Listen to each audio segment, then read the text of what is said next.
Ayan guys. Thank you so much. Ito yung first time surprise sa amin ng pagtatapos ng Ramadan. Ito, pinapapili kami ni Sir.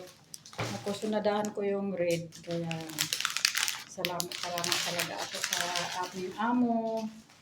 Sa kabila ng lahat, sa maraming pagsubok ay nasurpresa at napasaya din kami.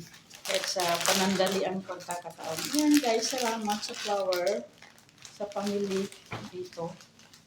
Kaya na-appreciate ko talaga. It's so nice and red flower.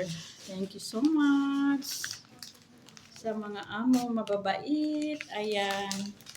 Salamat sa red roses. Napaka-sweet ng amo namin.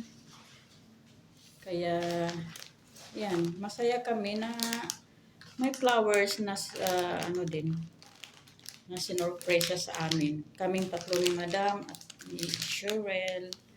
Ayan guys. Thank you.